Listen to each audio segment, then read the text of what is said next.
Hi, so this is our second poster presentation, and I'd like to introduce Enid and Francis, and they're discussing their work on nature kindergartens, and I'll have them introduce themselves and talk a little bit about the purpose of their research and how it fits in with their professional lives and their research interests. So, Enid, I'll let you start.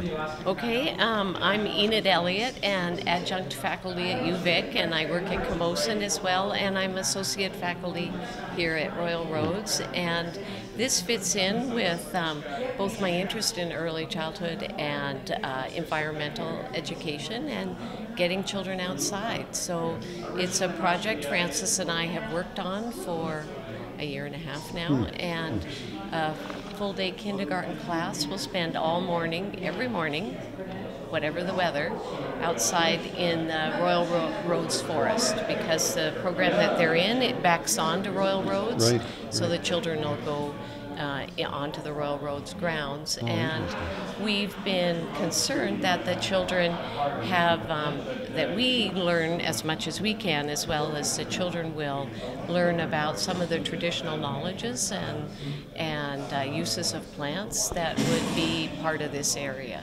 So we have been investigating that, and we plan to use elders in the program. Right. So, Francis, can you describe what a typical day would be like for the kids out in the nature kindergarten? I think I can. So we're just starting. Okay. The first cohort will start in September. There'll be 21 children, 12 boys and 9 girls. Part of it was a first come, first served selection process, and then we held 2 spots for students of Aboriginal ancestry, because the Souk School District has about 10% of our population is Aboriginal. Right. So they will arrive, and they will be using, their classroom will be the modular that's out behind the Sangster Elementary School, one of the new buildings that came from the Ministry of Education last year. They'll meet though, they'll be dressed for the weather, as Enid said. They'll be greeted by a kindergarten teacher and an early childhood educator. And one day a week, if not more, they'll be joined by an Aboriginal support worker. And then they'll make their way out the back gate onto the Royal Roads Trail, and they'll walk. So a big component of this program is that the children will be walking about 1 kilometer to 2 kilometers every day. So about 30 minutes to an hour of walking. They'll walk down the trail, they go down a hill, and then you end up at sort of an open field area. And every day will look different, so I can't really tell you how quickly they'll get there, because some days they'll find things along the way, and they'll stop and have those teachable moments with the 21 students. And other days they may make their way down that trail faster. They will be learning the kindergarten curriculum as they go. And then they'll most likely circle up once they get down to the field, have circle time, which is typical of most kindergarten classes outdoors. And then they'll probably engage in some kind of activity. Maybe not all children will be doing the same activity. And then they'll make their way up the hill. They'll be back around lunchtime. So they will have their noon hour with the rest of the students at Sangster Elementary. And then their afternoons will be spent indoors in their regular classroom. Enid, you had mentioned Aboriginal elders possibly, so there's an Aboriginal spirituality dimension to this? Yes, I mean, we're in the process of developing this, right? So you catch us at this point in time as it's emerging and evolving, and so that is something that we definitely hope will become part of the program. Very nice. And by inviting elders and hopefully being aware of this place and the peoples who've lived here for a long time, that can hopefully emerge in a authentic and meaningful way. Of course. As the kids head down the hill, do they get to determine what activities and where they'd like to stop and what they'd like to see and what they'd like to do, or is that already predetermined?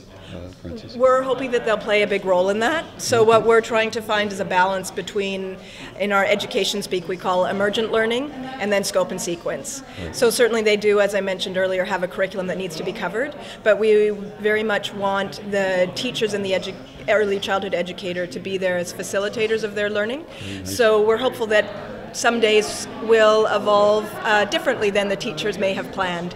And certainly the 2 teachers we've hired are very open to this way of teaching. your best guess would be that the kids are going to love this, right? Yeah. Yes, and their parents as well. So we had an orientation session on just this past Monday. We had all 21 students attend and their parents, which is really unusual. We don't usually get full attendance at the kindergarten orientation sessions. So I think that already speaks to the level of interest and commitment on the part of the families. Very nice. And certainly we had an enthusiastic bunch. We did, that was for sure. Yeah. Yeah. The parents are all on board. That's terrific. Yes, That we doesn't always happen. we held parent information sessions, and I would say the majority of the families who registered for this program attended those sessions, and those were about an hour and a half long because we really wanted families to be selecting this program because it worked not only for their child but also for their whole family. And lastly, I can't imagine how nice it is to teach that part of kindergarten. I mean, it's got to be a wonderful teaching experience, I would think.